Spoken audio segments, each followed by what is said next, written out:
Jésus n'était pas noir, on me le répète, qu'il était tout blanc. Jésus était juif, qu'il n'était pas de ma race. Mais moi, tout ce que je sais, il mourut pour moi.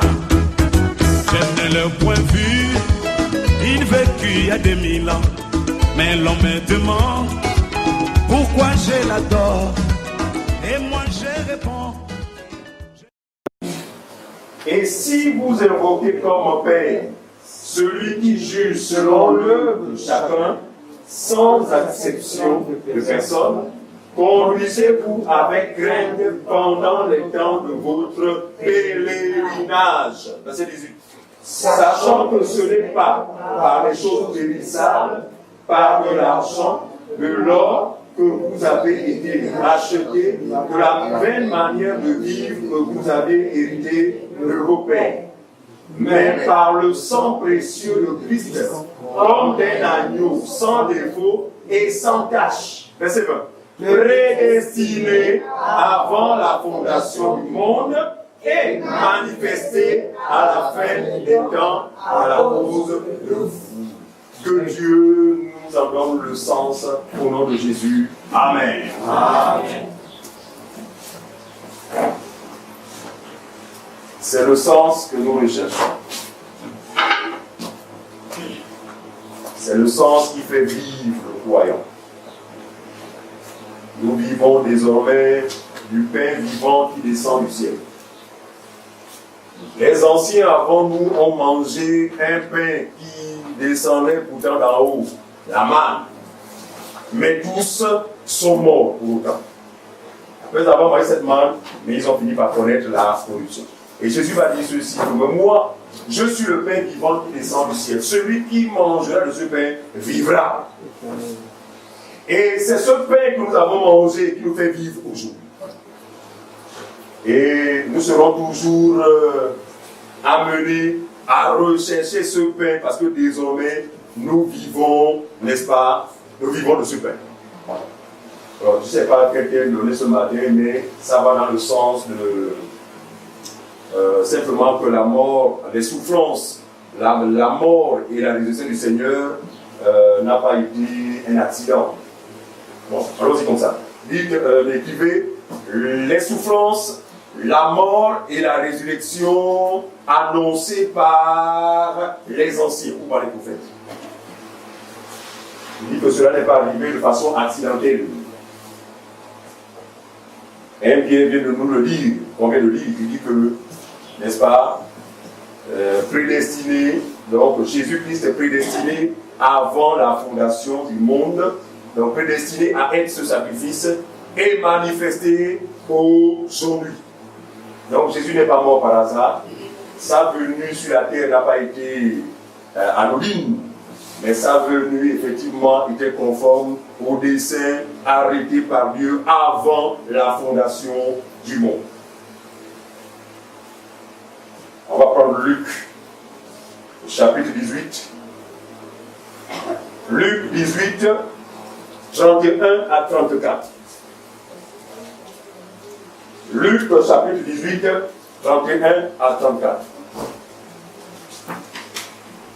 C'est celui qui a la taille. Luc 18, 31 à 34. Luc 18. Oui, on y va. Du 31 à 34. C'est la page 1048. Oui. Jésus prit les 12 auprès de lui et leur dit. Jésus prit les 12 disciples auprès de lui et leur dit. Voici, nous montons à Jérusalem. Et tout ce qui a été écrit par les prophètes au sujet du Fils de l'homme s'accomplira. Il dit quoi? Voici, nous montons maintenant à Jérusalem, de telle sorte que tout ce qui a été écrit de moi par les prophètes s'accomplisse. Car il sera livré aux païens. Car le Fils de l'homme sera livré aux païens, donc aux Romains. On se moquera de lui. Très bien, on se moquera de lui. On l'outragera. On l'outragera. On crachera sur lui. On crachera sur lui. Et après l'avoir battu de verge, on le fera mourir. Et le troisième jour, il ressuscitera. Après l'avoir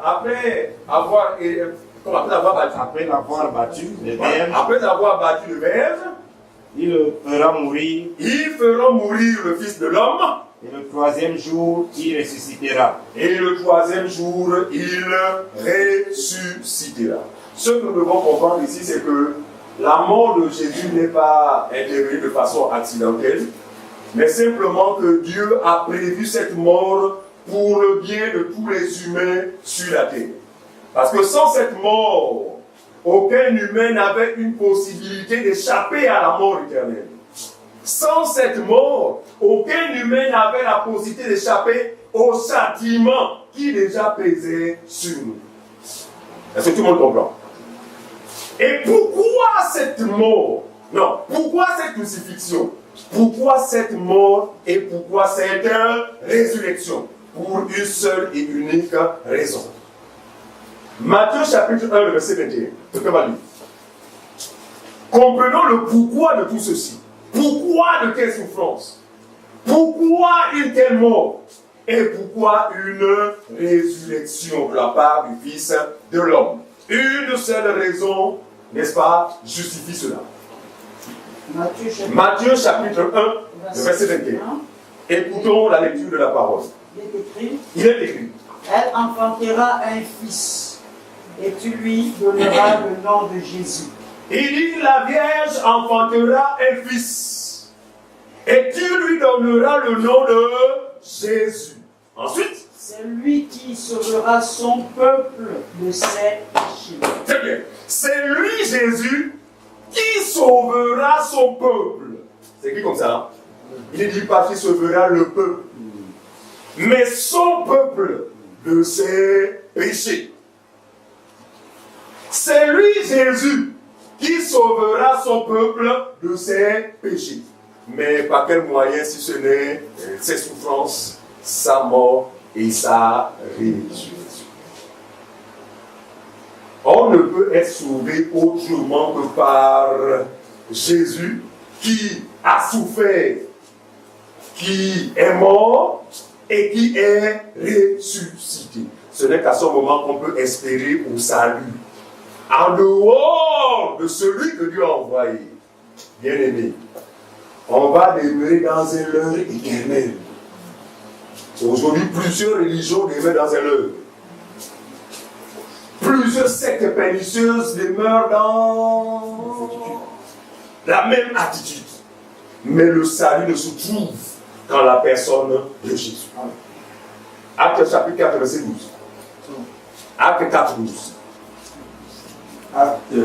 Nous parlons en nous appuyant toujours sur les Écritures. Acte chapitre 4, verset 12. Qu'est-ce qu'il y a écrit? Chapitre 4, verset 12. On suit la lecture. Page 1097. Vas-y, mon frère. Il n'y a de salut en aucun autre, car il n'y a sous le ciel aucun autre nom qui ait été donné parmi les hommes par lequel nous devions être sauvés. Il n'y a de salut en aucun autre.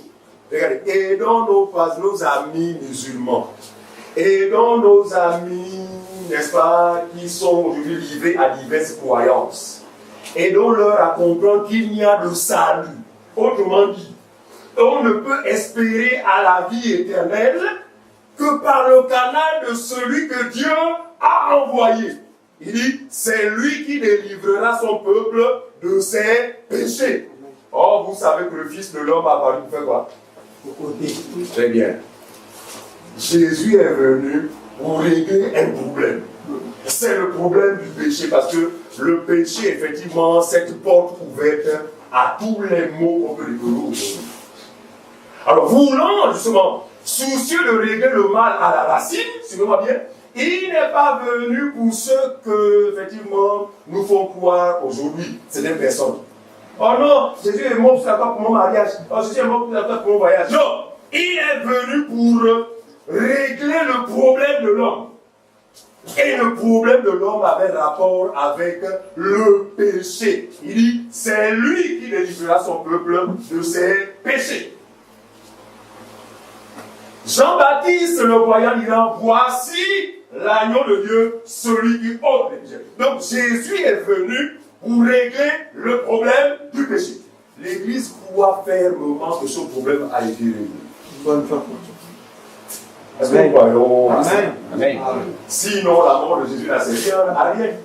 Sinon, Jésus est mort en vain. Non, nous croyons qu'il n'est pas mort en vain. Sa mort a effectivement et définitivement réglé le problème du péché. C'est pourquoi, aujourd'hui, cette œuvre est justifiée par quoi? Par le don gratuit de la vie éternelle que nous avons reçu.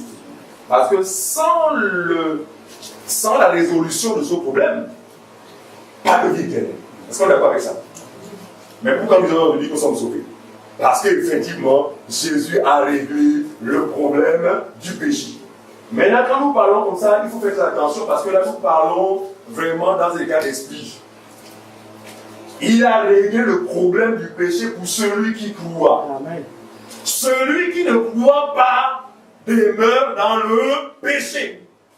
Et il va dire aux Juifs que si vous ne croyez pas ce que je suis, autrement dit, si vous ne croyez pas au sacrifice que je suis, parce que même sous la loi, on ne pouvait parler de pardon de péché sans le sang de Christ. C'est écrit comme ça. Sans effusion de sang, il n'y avait point de rédemption.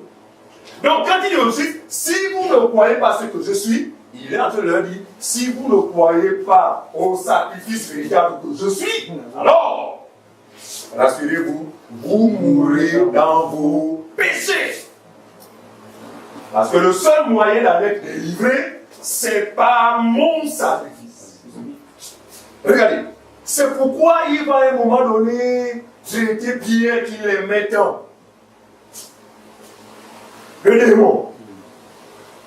Parce que Pierre, dans son raisonnement, avait tendance à vouloir s'opposer à ce pourquoi il est venu. Non, Seigneur, tu ne mourras pas. Il dit face à Pierre, arrière de moi, Satan. Non, je suis venu pour mourir. Parce que sans ma mort, même toi, Pierre, tu ne peux vivre. Est-ce que vous comprenez ça? Donc Jésus était conscient de ce pourquoi il était venu sur la terre. Par conséquent, tout ce qu'il pouvait subir n'était pas étonnant pour lui. Et d'ailleurs, ce qu'on va découvrir ce matin, c'est que tout ce qu'il a subi, dans le moindre fait, dans les moindres détails, avait déjà été annoncé par les prophètes. Amen. Les prophètes qui ont prophétisé sous la première alliance ont fait une seule chose, c'est de parler, d'annoncer les souffrances, d'annoncer la mort et la résurrection du Seigneur. Sauf que chacun l'a exprimé à sa manière. Amen. Jonas a parlé de Jésus. Mais dans quel aspect? En sa mort et en sa résurrection. C'est pourquoi il se retrouva dans la bouche du poisson et qu'il fut vomi. Symbole de quoi? De la mort et la résurrection. Même la souffrance. Parce qu'il a été maltraité dans le bateau. Vous comprenez ça? Joseph, à son tour, va aussi préfigurer le Seigneur. Par quoi? Par le fait qu'il soit rejeté. Qu'il soit abandonné, rejeté par ses propres frères. Ou dans une citerne. Mais il n'allait pas rester indéfiniment. Il en est ressorti. Toujours la mort et la résurrection. Salomon vient à son tour pour exprimer une sagesse, frère, au-dessus de toute sagesse. Mais beaucoup de personnes pouvaient rendre gloire à Salomon parce que le mystère caché n'était pas pour lui. Aujourd'hui, nous ne rendons plus la gloire à Salomon, mais nous rendons la gloire au véritable Salomon. Et Jésus l'a dit non, il y a maintenant ici plus que Salomon. Est-ce que vous comprenez ça? Donc je veux dire que tous les apôtres ont convergé vers un seul individu, c'est la personne de Jésus. Pourquoi? Parce que c'est lui que le Père avait destiné pour la rédemption de l'humanité. Sans distinction. Prenons Luc chapitre 24, on va dire 44 à 47. Luc 24, 44 à 47. Luc 24, 44 à 47, page 1059. 24, 44 à 47. Oui.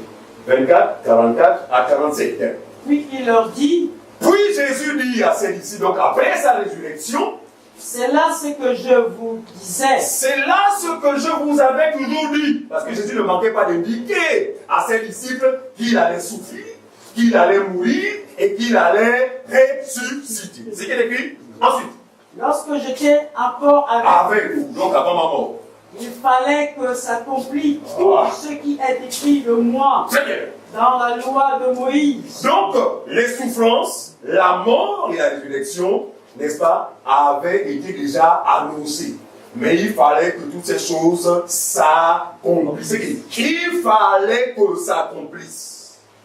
Tout ce qui avait été écrit de moi, dans la loi de Moïse, Dans les dans les prophètes et dans les psaumes. et dans les psaumes. On continue.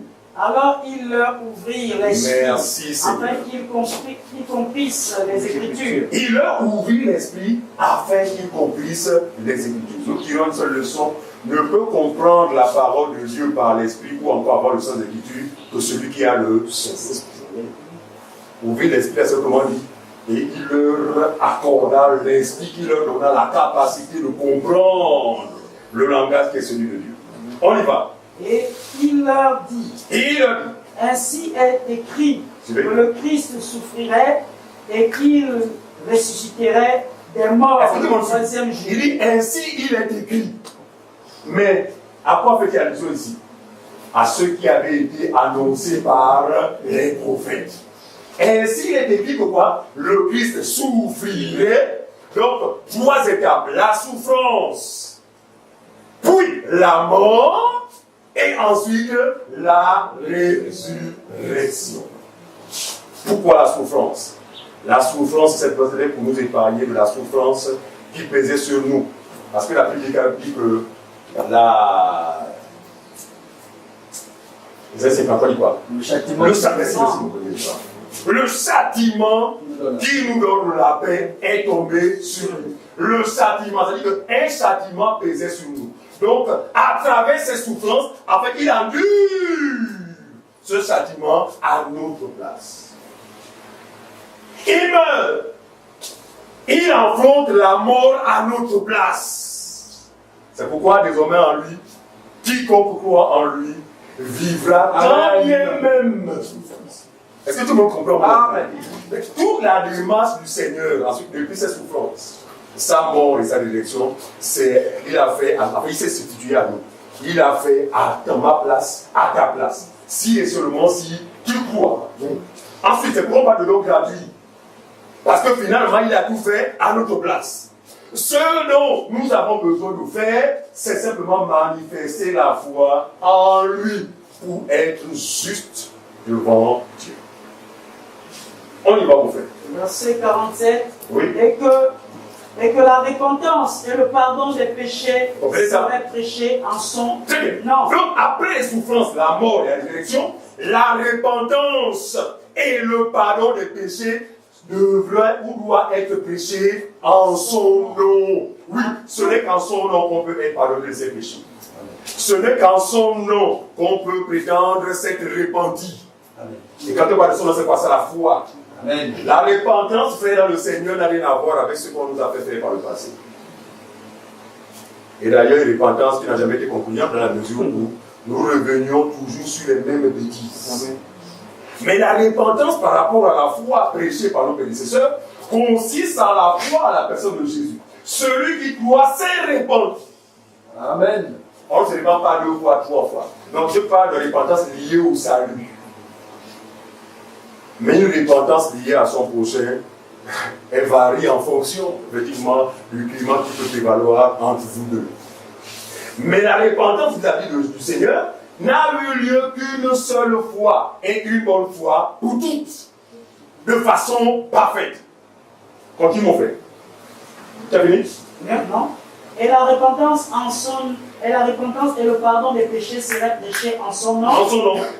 À toutes les nations. Suivez. À commencer par Jérusalem. La repentance et le pardon des péchés devait être prêché à quoi? À toutes les nations. À toutes les nations, en commençant par Jérusalem. Regardez.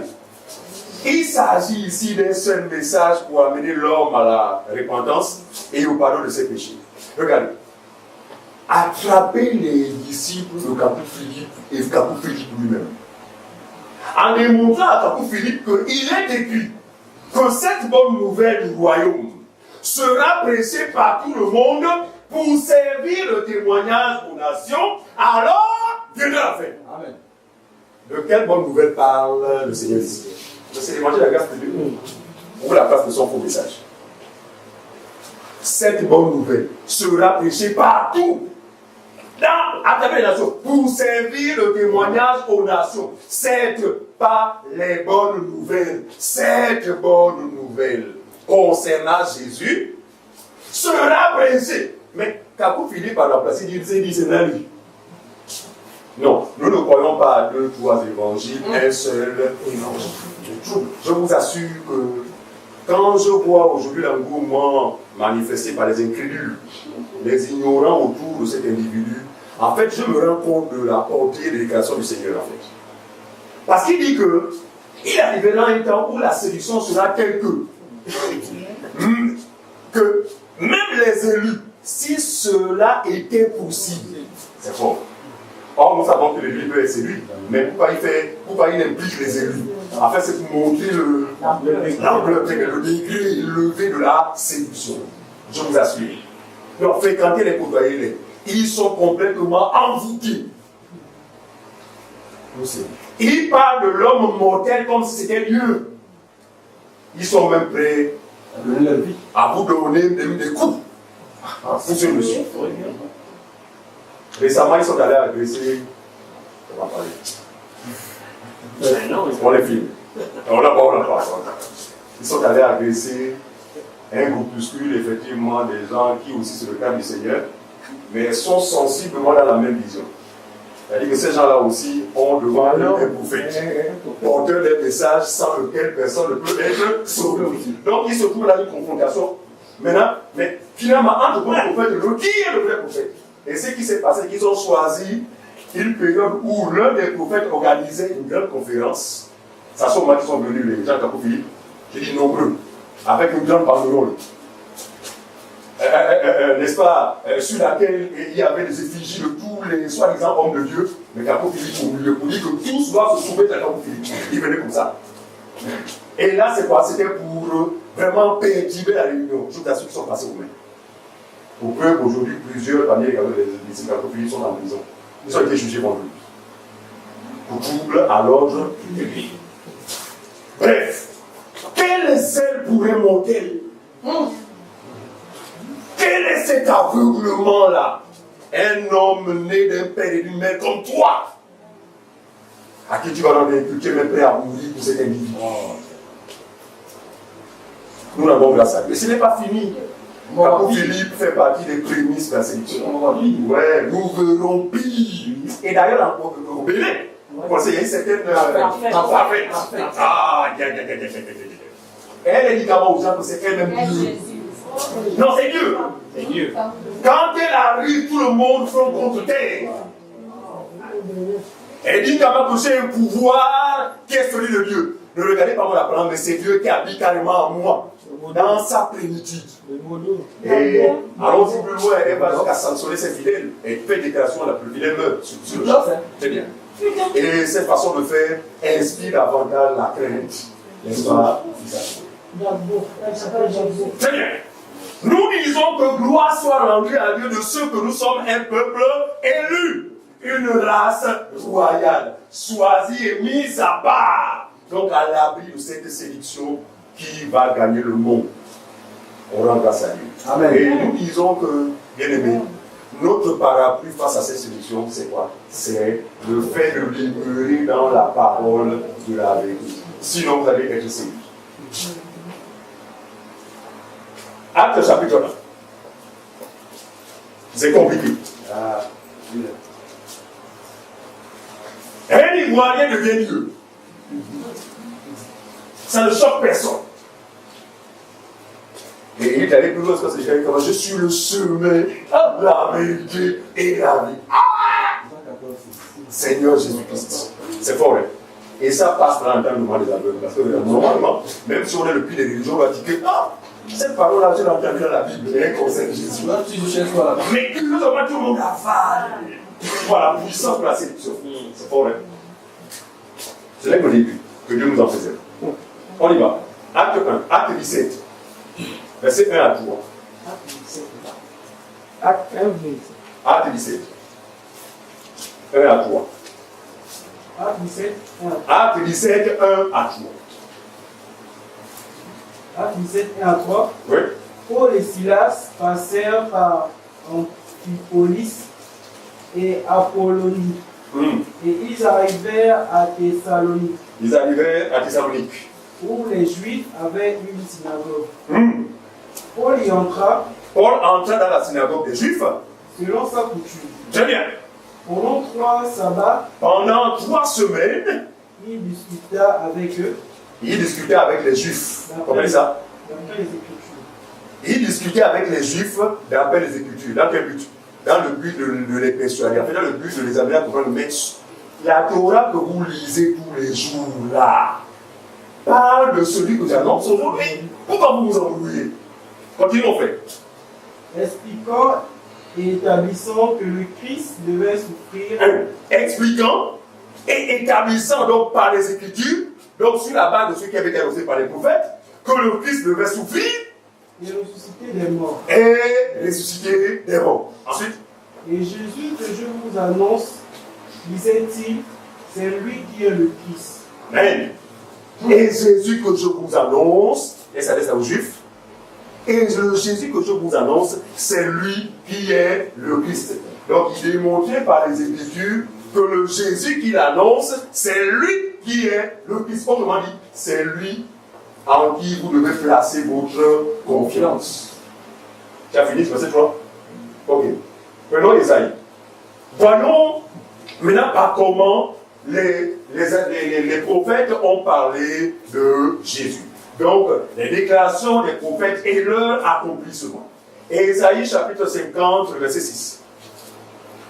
Isaïe 50, verset 6. S'il vous plaît. On y va. Isaïe chapitre 50, 6e verset. Page 728. Suivez ce qu'Isaïe dit de la personne de Jésus.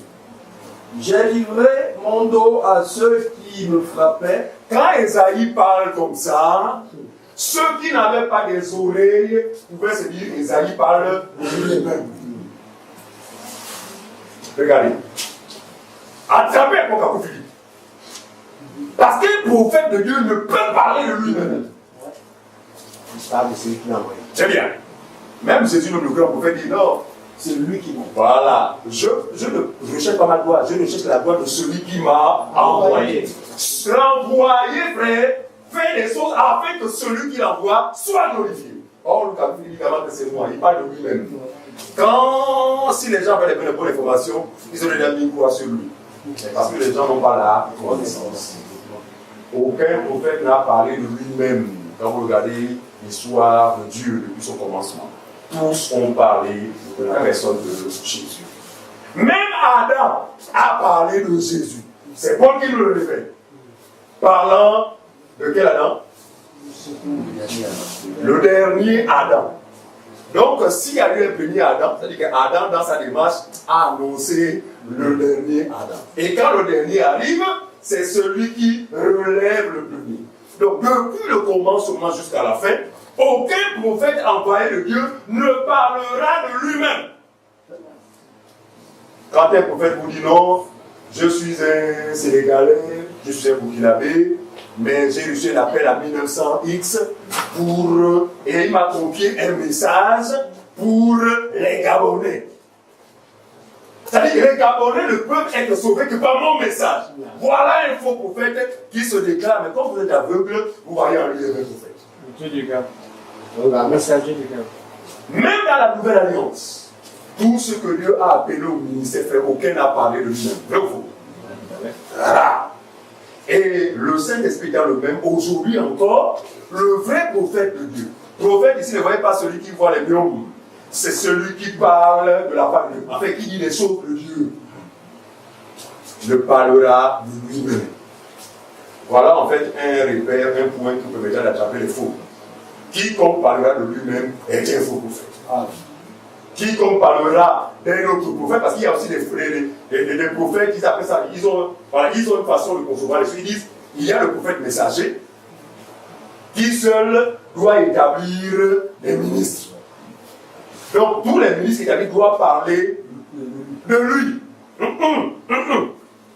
Dieu, Jésus dans son église, le maître, le chef, et qui établit des serviteurs. Tous sont censés parler de lui. Parler de lui, c'est quoi? C'est parler de lui. Alors, Esaïe 50, il dit quoi? Ils m'ont frappé, vas-y. 56. Nous sommes là, Esaïe. 56. 50. Oui, 56. Oui. J'ai livré mon dos à ceux qui me frappaient. Écoutez, Esaïe. Il dit, j'ai livré mon dos. Livré. Ce n'est pas qu'il a été surpris. On ne l'a pas fouetté par hasard. Esaïe dit, j'ai donné mon dos. Pourquoi? Parce que Jésus savait qu'il est venu pour souffrir à notre place. Donc, c'est lui-même qui se livre. Il dit, frappez. Amen. Esaïe dit ça, non? Amen. Il dit, j'ai donné mon dos. Vas-y, mon frère. J'ai livré mon dos à ceux qui me frappaient. À ceux qui me frappaient. Et mes joues à ceux qui m'arrachaient la barbe. Seigneur, ce sont des faits que votre prétendu acteur de Jésus ne retrace pas dans son faux film. Évidemment, on peut voir, on peut gifler. La parole dit, on a arraché les poils de sa barbe. Imaginez la couleur. Mon Dieu, les hommes, vous savez de quoi je parle. Vous êtes sensible quand je dis là, on a vu, je ne veux pas. Mais Jésus a livré ses joues, harassé. Il a monté son dos, harassé. Je suis venu pour ça. Parce que sans cette souffrance, celui qui m'a envoyé était menteur. Sans cette souffrance, celui qui m'a envoyé ne vous aime pas. Tu as fini? Oui, Verset 6 seulement. Je n'ai pas dérobé mon visage. Je n'ai pas dérobé, je n'ai pas cherché à cacher mon visage. Parce qu'il fallait que le visage soit amoché. Le deuxième acteur a essayé encore de faire un peu mieux. Mais je vous assure, c'est une souffrance qu'on ne peut représenter. Quel que soit le trucage. C'est pour nous amener à considérer ce que fait bien-aimé. Il nous a aimés. Ouais, il nous a vraiment aimés. Parce qu'une telle souffrance, c'est une souffrance qu'aucun homme ne pourra endurer. Sinon, Dieu ne l'ait pas choisi lui-même de descendre. Il nous a envoyé le lui-même pour faire ça. Mais pourquoi lui-même? Pourquoi? Parce qu'aucun homme ne pouvait supporter ces souffrances. C'était une souffrance hors pair. Amen. Qui avait pour expression, ou encore pour porter le salut de l'humanité. Amen. Vas-y mon frère. Tu as fini? Alors, allons-y à l'accomplissement. Marc chapitre 14. Marc 14, on va lire sur verset 60 à 65. Alors, Esaïe annonce comme ça, et là, l'accomplissement, on va voir que les choses vont se passer exactement comme Esaïe l'a annoncé. Marc 14, 365, rapidement. Celui qui a la page peut lire. Nous gardons en temps. 14, 60, 65. Oui. Page 1013. Marc chapitre 14, 60 à 65. Alors, le souverain sacrificateur se levant au milieu de l'assemblée. Au milieu de l'assemblée. Interrogea Jésus et dit. Suivez. Il interrogea Jésus et dit. Ne réponds-tu rien? Comment se fait-il que les questions que nous te posons, tu ne donnes pas les réponses? Qu'est-ce que ces gens déposent contre toi? Dis-nous exactement. Qu'est-ce que ces gens-là te reprochent? Parle. Verset 61. Jésus garda le silence. Vous savez pourquoi Jésus garda le silence? Est-ce que vous savez pourquoi Jésus garda le silence? Et c'est le silence? Esaïe en a parlé. Amen. Amen. Comme quoi? Un agneau. Amen. Muet. Pourtant, Jésus avait l'habitude de parler du royaume. Mais pour la souffrance, il a jugé inutile de chercher à se justifier ou à se défendre. Pourquoi? Parce qu'il fallait que cela s'accomplisse. Amen. Il faut bien comprendre ça. Donc la démarche de notre Seigneur, elle est prophétique. N'ont rien à dire de façon accidentelle. Même les Romains qui ont fait ceci à Jésus étaient programmés par Dieu. Pourquoi? Parce qu'il fallait qu'il soit livré aux païens, donc aux non-juifs. Qui a livré Jésus aux non-juifs? Ce sont ses frères les juifs. Vous comprenez ça? Donc, Dieu s'est évertué à ce que l'accomplissement soit en harmonie avec ce qui avait été annoncé. Sinon, Jésus n'aurait jamais dit tout est accompli. Est-ce que je comprends? Donc, le tout est accompli, c'est quoi? J'ai veillé à ce que tout ce qui a été dit de moi se fasse. Amen. Et tout a été fait. On y en met.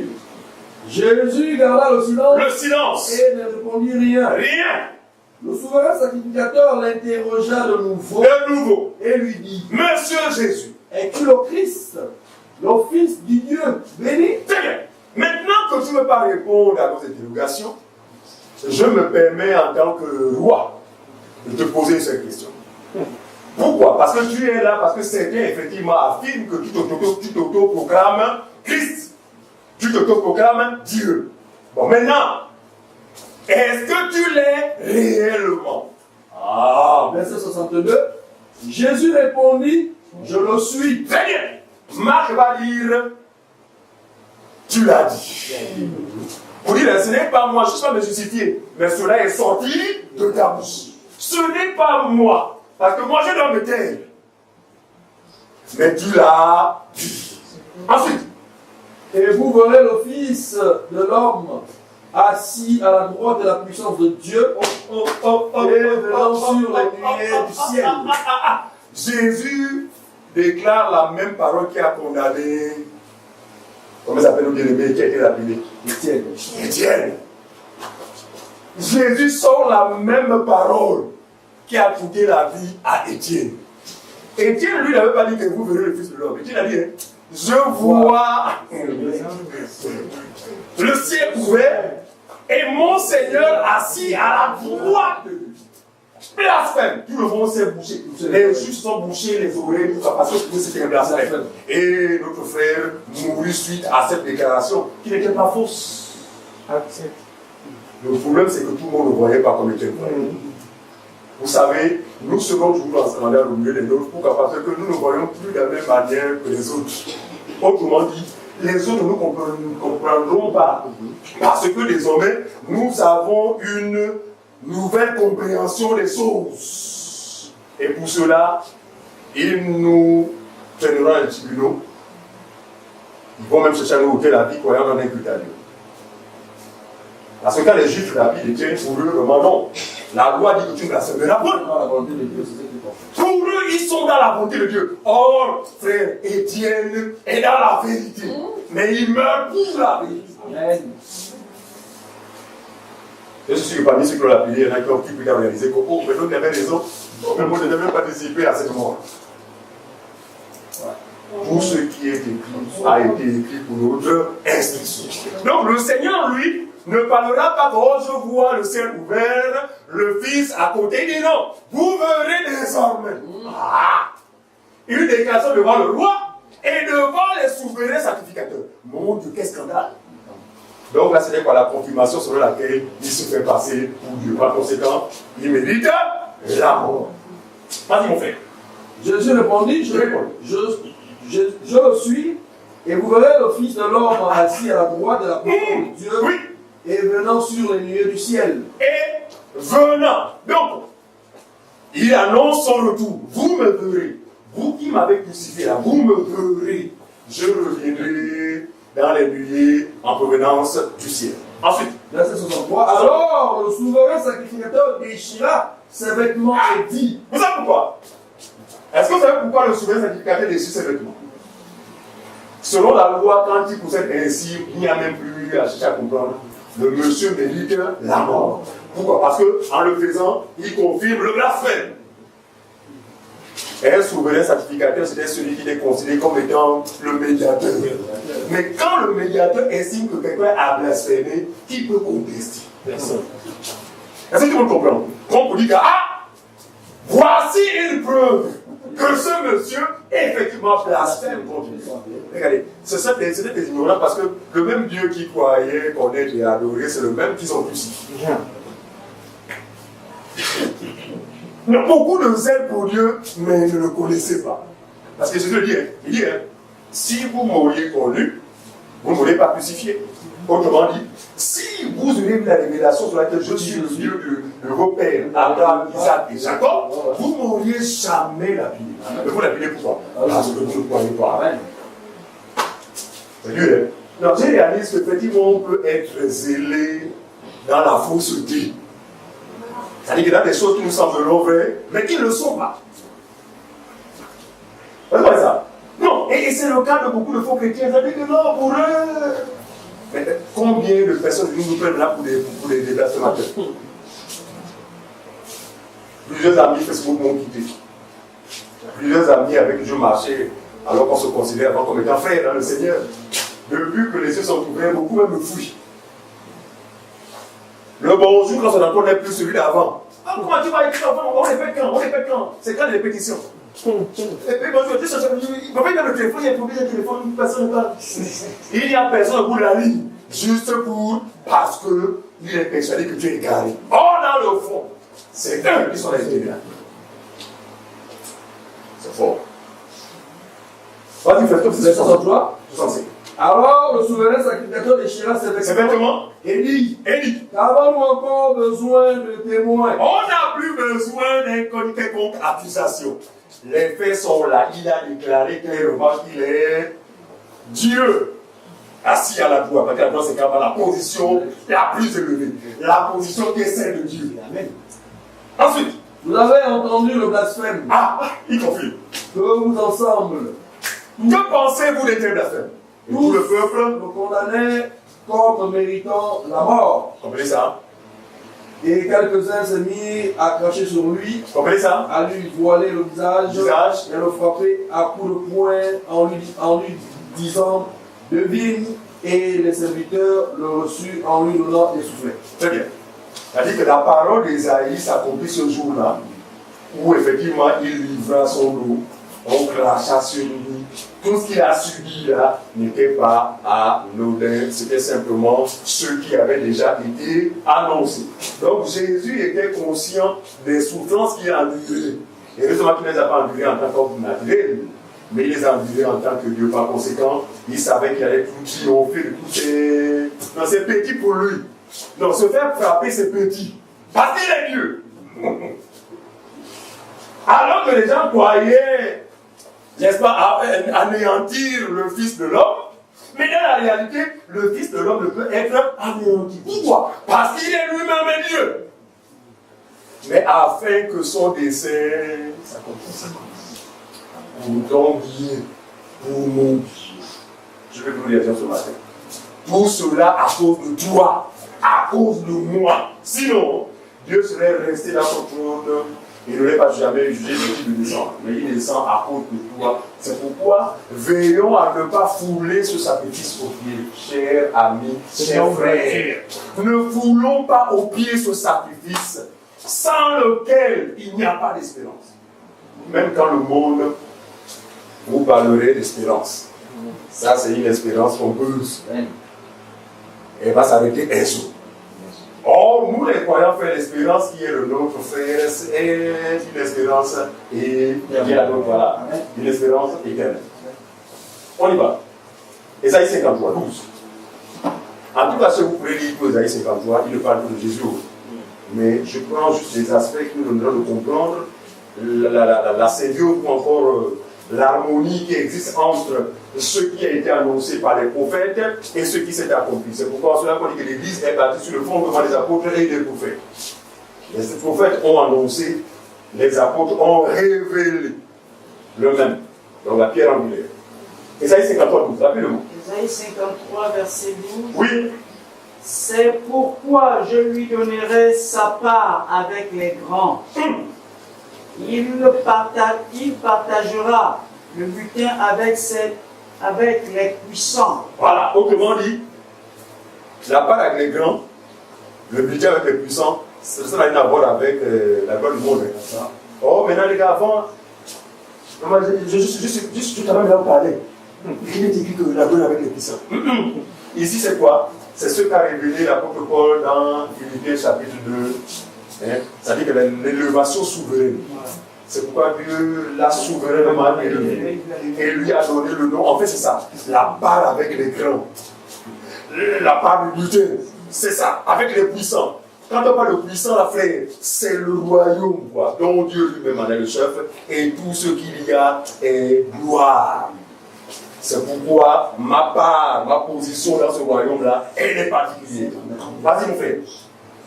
Je reprends, c'est pourquoi Oui. je lui donnerai sa part avec les grands. Les grands, Il partagera le butin avec les puissants, puissants, parce qu'il s'est livré lui-même vous comprenez ça? à la Pourquoi? mort. Pourquoi? Parce Qu'il s'est livré lui-même. à la mort. Il s'est livré lui-même. Notez bien. Il s'est livré lui-même. Attendez, pensez-vous que Jésus était incapable de se défendre? Dites-moi, de vous à moi, en sa qualité de Dieu, aurait-il été incapable de se défendre? Mais la Bible dit quoi? Dans lui-même, il s'est livré. Il s'est donné à ces choses pour que l'homme soit sauvé. Regardez, lorsqu'il est arrêté dans le jardin, Pierre, effectivement, va avoir une attitude légitime. Pierre va tenter de défendre le maître. Et dans sa démarche, en tentant de le défendre, la Bible dit, il ne coupe pas l'oreille, l'oreille est seule. Mais le Seigneur va reprendre Pierre pour dire, mais ça laisse. C'est quoi? Tu penses que je suis incapable? Et d'ailleurs, quand ces gens-là arrivent la première fois, qu'est-ce qui s'est passé? Alors, lisez bien la Bible. Ils sont tombés. Ils sont tombés. Pour tomber, pourquoi? Qu'est-ce qui s'est passé? Normalement, si c'était naturel, ils auraient abandonné leur plan. Mais comme il fallait que les Écritures s'accomplissent, ainsi, c'est qu'il y a suivi les déterminations. Parce qu'à une affaire où il n'y a pas de vent, où les gros nez par été quelqu'un, on se dit tous par terre. Ceux qui avaient des nez comme moi, en train de chercher les nez. Vous comprenez ça? Ils sont tombés combien de fois? Ils sont tombés combien de fois? 2 fois, non? 2 fois. 2 fois. C'est 2 fois. Deuxième fois, tous par terre. Les saguets à côté, les lances, tout ça. Mais c'est comment? En fait, Dieu leur montrer que, attendez, ce n'est pas vous qui pouvez m'envoyer à la mort. Ce n'est pas vous qui pouvez m'arrêter. Voici mon pouvoir. Mais si vous parvenez à le faire, cela a rapport avec le dessein de Dieu. Pourquoi? Parce qu'il est écrit l'agneau destiné avant la fondation du monde. Non, cela ne pouvait pas leur donner de sang. Je suis même sur le trône. On l'a arrêté, on l'a arrêté. C'est pareil. Mais c'est Dieu, enfin c'est lui-même qui sait. Et par compassion, il fit l'oreille du soldat qui le remet et le remis en place. Regarde, moi, le soldat là, avec les signes, je peux plus parler les autres. Non, je vous abandonne. L'homme là, il m'a fait du bien. Non, je suis bien avec vous. Mais le même soldat romain, c'est sûr qu'il n'était pas dit. C'est sûr qu'il n'a pas zélé pour vous. C'est pourquoi Esaïe dit, mais qui a reconnu la main de l'Éternel? Ah, mon Dieu, une main qui a été visible, qui a agi, les gens ont vu, mais combien ont reconnu ce bras? L'accomplissement. Matthieu 27, 12. J'ai pas connu. Oui, rapidement. Et parce qu'il s'est livré lui-même, oui. Et qu'il a été mis au nombre des malfaiteurs. Voilà. Parce qu'il s'est livré lui-même et qu'il a été mis au nombre des malfaiteurs. Il n'en était pas un. Il n'était pas un malfaiteur, mais selon le dessein de Dieu, il devait être mis au nombre des malfaiteurs. Regardez, c'est là où nous sortons ceux qui n'ont pas l'oreille spirituelle. Jésus n'était pas un malfaiteur. Du point de vue doctrinal. Mais du point de vue prophétique, c'était un malfaiteur.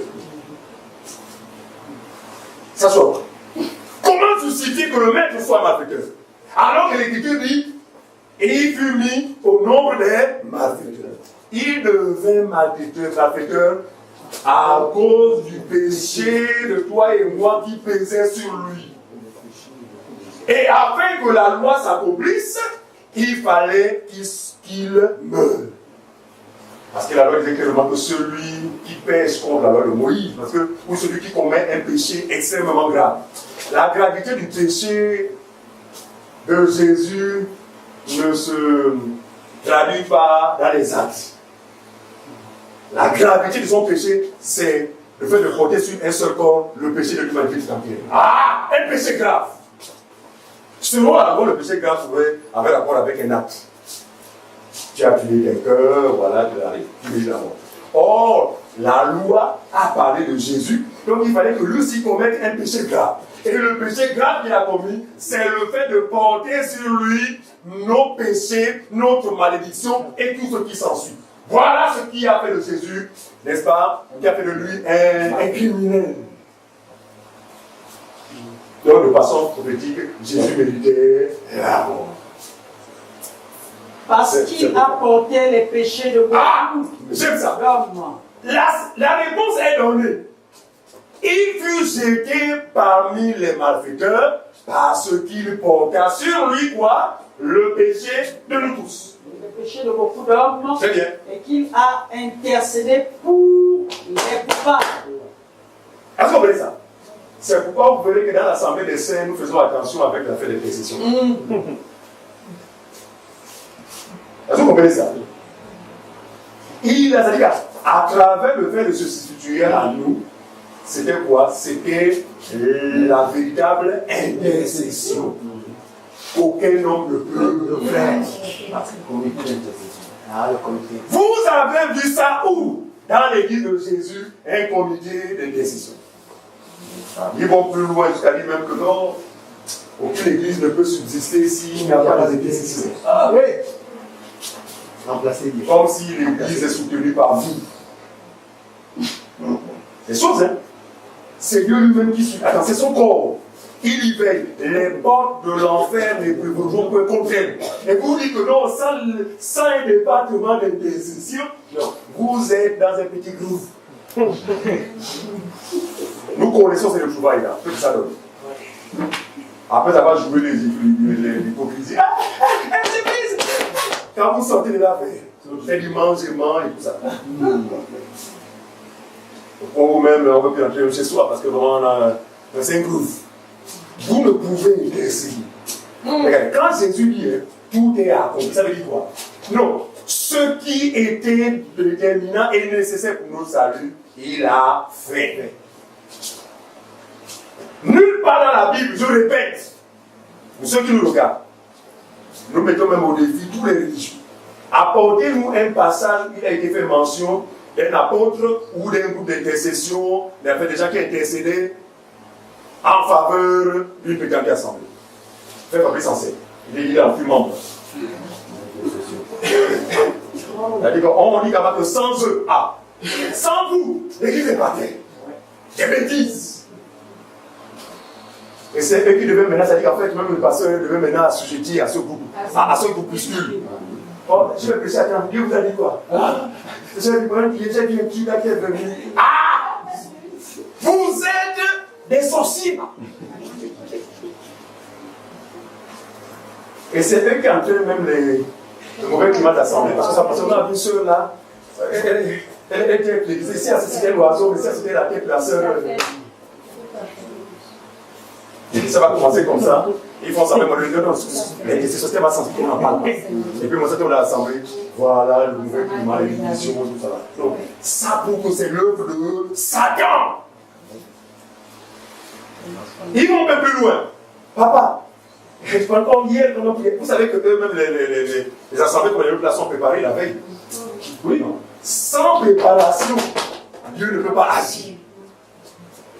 Regardez, jamais nous nous préparons aux autres. Je me souviens même avant de chanter à l'époque, là, non, la réunion commence à 8h, il faut de la 7h30. Là, vous avez dans la paix. Oh non, Jésus, pour vous, pour votre prière sera déterminante pour le déroulement du culte. rien à voir. Ici, le culte de Dieu, c'est le cadavre qui vient au milieu de son peuple. Et le peuple est appelé simplement à quoi? À s'y approcher avec assurance. Amen. Quelles sont ces assemblées avant la règle pour d'abord chasser les esprits de sorcellerie? Mais s'il y a un sorcier dans l'assemblée, rendez grâce à Dieu. Parce que si Dieu appelle un sorcier dans l'assemblée, c'est que Dieu a un plan pour ce sorcier. Vous comprenez ça? Mais ce n'est pas à lui de vous décaniser. J'étais dans l'assemblée de la place. Et puis quelqu'un affichait un comportement un peu bizarre, quoi. Comme si tu vois, genre, pendant qu'on prie, lui fait des incantations. Je vous assure. J'ai vu papa, pasteur, maman, pasteur quitter le sol de l'autre chose là. Pour venir derrière le monsieur. Pour briser, soi-disant, la puissance de. Et commencer à dire, bon, nous, c'est de sorcellerie. Je comprends bien que là, il se tournait pour monsieur. Ce n'est pas toujours le cas. Mais quelle est cette assemblée qui manque de confiance? Ah, c'est que Jésus. Attends, êtes-vous réunis en son nom? Si oui, frère. Les ténèbres sont censées être dissipées. Amen. C'est compliqué. Non. En un mot, je conclue, et ça, je pèse mes mots. La notion d'intercession doit être collée à Jésus et à Jésus seul. Amen. D'ailleurs, il le fait parfaitement, contrairement aux faux intercesseurs qui, après 1 ou 2 heures, vont se reposer. Ah, il m'a coupé la main, j'ai même mal. Il est mal. Ça t'apprendra qui t'a appelé à ce que ça t'apprendra. Parce qu'un seul peut tenir dans son travail. Et c'est Jésus. La Bible dit, il le fait jour et nuit. C'est ça le bon. Voilà la véritable intercession. Maintenant, ne pas confondre avec le commun accord de l'Église qui peut élever une voix en faveur de. C'est vrai, le français, c'est ça. Intercession, c'est prier en faveur de. Mais on ne peut pas comprendre les choses selon le dictionnaire Larousse. Mais on peut comprendre les choses selon l'esprit. Donc, lorsque les apôtres furent emprisonnés, la Bible quoi? L'Église s'accorda et élevait une voix. Okay? Donc, on peut prier pour quelqu'un ou pour l'assemblée, mais on ne peut pas intercéder. L'intercession implique quoi? La constance. Qui peut prier sans cesse, sans s'arrêter jour et nuit. Moi, j'ai la salive à sécher. La bouche. Très bien. Donc, c'est du signalement. Ce qui se fait est dû au simple fait que les gens ont laissé le modèle qui a été communiqué par les apôtres pour faire les choses comme ces choses se font aux États-Unis, au Nigeria, au Ghana, ce sont les pays qui sont les miroirs de ces faux là. Donc, tu sais, en Côte d'Ivoire, ça se passe comme ça. La Côte d'Ivoire n'a jamais dit la parole de Dieu. Même l'Ivoirien, après sa conversion, va renoncer à ce qui se fait dans son pays pour se soumettre à ce qu'enseigne la parole de Dieu. Accomplis ce moment, Matthieu.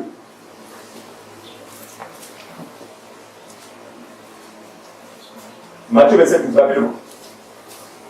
Matthieu 27, 12. Matthieu, chapitre 27, verset 12. Verset 12, oui. Page 987. On a lu celle-ci. Mais il ne répondit rien aux accusations des principaux sacrificateurs et des anciens. Ah, ensuite, verset 13. Alors Pilate lui dit, n'entends-tu pas de combien de choses? on a vu ça, non? On est en Marc d'abord, c'est Marc de l'autre côté. Marc, là c'est Matthieu. Matthieu n'est pas là. Pilate lui dit. Alors Pilate lui dit, n'entends-tu pas de combien de choses il t'accuse? Oui. Et Jésus ne lui donna de réponse sur aucune parole, ce qui étonna beaucoup le gouverneur. Très bien. Verset 15. À chaque fête, le gouverneur avait coutume de relâcher un prisonnier, celui que demandait la C'est verset combien? Là, nous sommes au verset 15. Non, nous sommes verset 12. On comprend le psaume. Le psaume, voilà, la Bible maintenant, la Bible, on prend quelques passages, la Bible 22, psaume 22. Psaume 22, verset 17. Psaume 22, 17, c'est la page de lire. Psaume 22, verset 17. J'avais le temps. Car des chiens m'environnent. Car quoi? Des chiens m'environnent. Les chiens m'environnent. Vous vous souvenez que dans l'Apocalypse, c'est écrit quoi? dehors les chiens, n'est-ce pas? Le prophète Salomon dira que ainsi s'accomplit le prophète, le prophète qui dit le chien est revenu à ceux qui l'ont vomi. Il dit quoi? Les chiens m'environnent. Vous savez de quel chien parle le prophète ici? Il ne parlait pas de lui, il parlait de Jésus. Qui sont les chiens? Les chiens, ce sont tous les humains. Tous ceux qui n'ont pas la pensée de Dieu, ce sont des chiens. On les appelait autrement l'homme animal. Il dit sur la terre, autour de moi, il n'y a que des chiens. Juifs comme grecs. Continue. Une bande de scélérats rôde autour de nous. Mon Dieu, voilà ce que nous étions de l'ennemi. C'est pourquoi nous avons intérêt à nous réjouir de ce que vraiment nous ne sommes plus des scélérats. Nous ne sommes plus des chiens. Mais nous. Et pour apaiser ma soif, il m'abreuve de biais. L'acteur, le rôle de Jésus n'a pas relaté ses frères-là. Pour se moquer de lui, il donnait nourriture, mais nourriture à la terre, il mettait le tout, n'importe quoi. Ce n'est pas retracé dans la fin. C'est pourquoi j'exhorte l'Église à considérer beaucoup plus ce qui est écrit que ce que vous voyez dans les films. Les gens cherchent l'argent. Il a joué ce film-là et il s'est fait énormément de sous. Mais considérez beaucoup plus ce qui a été dit par les prophètes et ce qui s'est accompli en la personne de Jésus. Parce qu'ils n'ont parlé que le. Ils n'ont parlé, ils disent que le vinaigre, mais le prophète dit ils ont mis dans ma nourriture quoi? Des fils, c'est ça? Du fiel. Dans ma nourriture, ils ont mis du fiel. Et le fiel est quelque chose de très amer. Voyez-vous? Ensuite, et quand j'ai eu soif, pour apaiser ma soif, oui, il m'abreuve de vinaigre. Il m'abreuve de vinaigre. Jésus n'est pas encore né. Et quand Jésus, effectivement, je suis d'accord, Jean chapitre 20, Jean 20, on va dire verset 24 à 25. Regardez l'accomplissement, exactement comme l'avait prédit le prophète David. Jean 20, 24 à 25. Oui, on y va. Thomas, appelé Didyme, Oui, l'un des 12 n'était pas avec eux lorsque Jésus vint. très bien, on y va. Les autres disciples lui dirent donc, nous avons vu le Seigneur. Oui, Mais il leur dit, si je ne vois dans ses mains la marque des clous, très bien. et si je ne mets mon doigt dans la marque des clous, Non, c'est pas contre Jean 19. Ouais, Jean 19, c'est pas vrai. Jean 19, 28, 30. Jean 19, 28, 30. après cela, Voilà. Jésus qui savait que tout était déjà consommé, Ah, regarde. Après cela, Jésus qui savait, il savait déjà que tout était déjà consommé. Donc, ça veut dire quoi? Tout ce qui avait été dit de lui était déjà presque accompli. Ensuite, dit, dit, afin que l'écriture fût accomplie, j'ai soif. Suivez le maître. Il dit, afin que l'écriture soit accomplie, j'ai soif.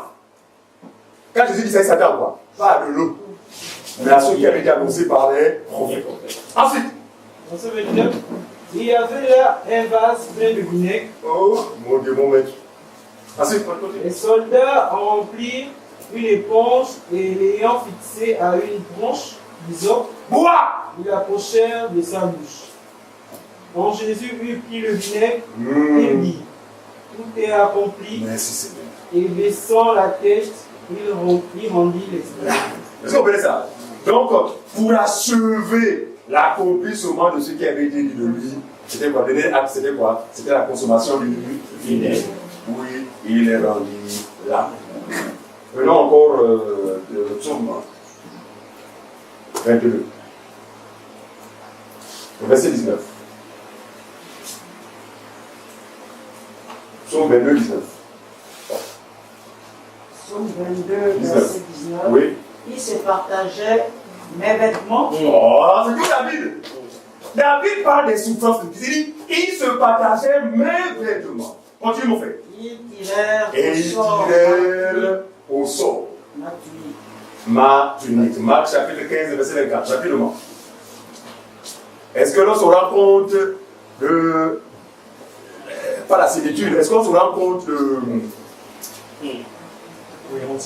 La cohérence, merci mon Dieu. Est-ce que tout le monde se rend compte de la cohérence entre les prophètes et celui dont il parlait? En fait, l'accomplissement et l'annonce. Très bien. On y va. Marc chapitre 15 à son verset 24. On y va. Ils le crucifirent Ils le crucifirent et se partagèrent ses vêtements en tirant au sort Très bien. pour savoir ce que chacun aurait. Est-ce que cela arriva de façon accidentelle? Non.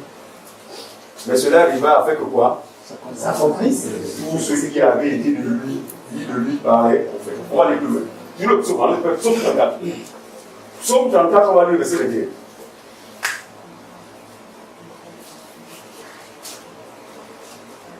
Il va dire à ses disciples, c'est là ce que je vous disais. Il fallait que ça accomplisse tout ce qui était dit de moi dans la loi de Moïse, dans les prophètes et dans les psaumes. Psaume chapitre 24, verset 21, on y va.